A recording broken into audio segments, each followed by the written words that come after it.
अस्सलाम वालेकुम नाज़रीन, मैं हूं आपका मेज़बान शेख सुमैर समी और आप देख रहे हैं 66 न्यूज़। इस वक्त मैं मौजूद हूं एक निजी होटल में जहां एक अहम प्रेस कॉन्फ्रेंस की गई है और यहां पर एहतजाज भी रिकॉर्ड करवाया गया। उनके मुतालबात हैं कि जो फीड की जो बढ़ती हुई कीमतें हैं उसकी वजह से जो पोल्ट्री फार्म की इंडस्ट्री है यहाँ पर चिन्योट में 54 से ज़ायद जो शेड कायम किए गए हैं और उसमें मुतअद्दिद ऐसे अफराद हैं जो बेरोज़गार होने का जिनका खदशा ज़ाहिर किया गया है और जो बढ़ती हुई कीमतें उनके खिलाफ इन्होंने एहतजाज भी रिकॉर्ड करवाया। इस वक्त हमारे साथ पोल्ट्री फार्म एसोसिएशन के सदर अब्दुर्रहमान मथरूमा मौजूद हैं। हम उनसे जानने की कोशिश करते हैं कि वो क्या कहना चाहेंगे और उनके क्या मुतालबात हैं, किस हवाले से प्रेस कॉन्फ्रेंस की गई। जी भाईजान बताइएगा, आपने किस हवाले से प्रेस कॉन्फ्रेंस की?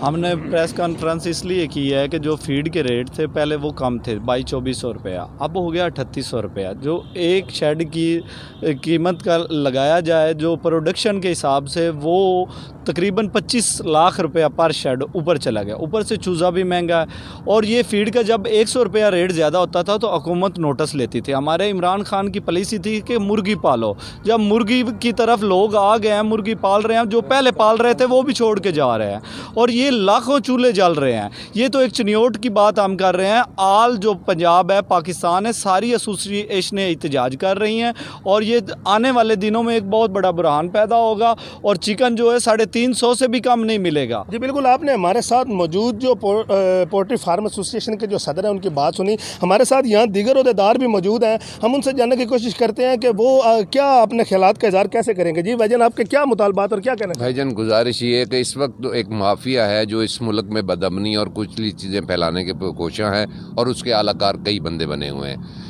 ये एक मैकेनिज़्म के तहत रेट बढ़ते हैं और उसका एक तरीक़ेकार होता है। लेकिन इस वक्त बदनसीबी ये है कि ये मादर पिदर आज़ाद हो चुके हैं, अपनी मर्ज़ी से रेट बढ़ा रहे हैं और कोई पूछने वाला नहीं है।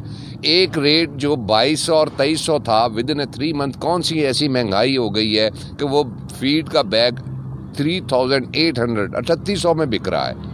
और उसमें क्या होगा कि ये जितने फार्मर हैं वो सब साइड पे हो जाएंगे और पोल्ट्री का जो डिमांड होगी वो कभी भी पूरी नहीं हो सकेगी और डिमांड पूरी नहीं होगी तो रेट बढ़ जाएंगे और लाखों लोग बेरोज़गार हो जाएंगे और गरीब आदमी सोच भी नहीं सकेगा गोश्त खाने का।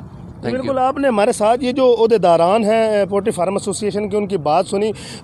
हमारे साथ एक और नायब सदर मौजूद हैं, हम उनसे जानने की कोशिश करते हैं। जी शबीर साहब बताइएगा, आपके क्या ख्यालात हैं? जी, जैसे भाईजान और सदर साहब बता रहे थे वो 100% बात सही है। ये एक माफिया बना बैठा है। अगर इस माफिया को कंट्रोल नहीं किया जाएगा तो ये गरीब अवाम वाकई गोश्त से महरूम हो जाएगी और हम आपके ज़रिए ये बात वज़ीर-ए-आज़म तक पहुंचा सकते हैं। तो हमारी आपसे भी इल्तमास है, वज़ीर-ए-आज़म पाकिस्तान से भी इल्तमास है कि वो पोल्ट्री को देखें, फीड मिलों को भी देखें और पोल्ट्री को भी देखें। जी बिल्कुल, आपने जो हमारे साथ ओहदेदारान हैं उनकी बात सुनी। उनका कहना है कि जो फीड का जो थैला है वो 3800 रुपये के हिसाब से फ़रोख्त हो रहा है, जिसकी वजह से यहाँ एक जानब जहाँ मुर्गे का रेट भी बढ़ सकता है, वहीं दूसरी जानब ये जो पोल्ट्री फार्म एसोसिएशन या पोल्ट्री फार्म की जो इंडस्ट्री है वो तबाही के दहाने पर है। तब उन्होंने हुकूमत से और बाब इख्तियार से मुतालबा किया है कि जो बेलगाम माफिया है जिसकी वजह से ये जो कीमतों में होशरुबा इजाफा किया गया उसको कंट्रोल किया जाए ताकि पोल्ट्री फार्म की एसोसिएशन जो इंडस्ट्री है उसको बचाया जा सके। जी।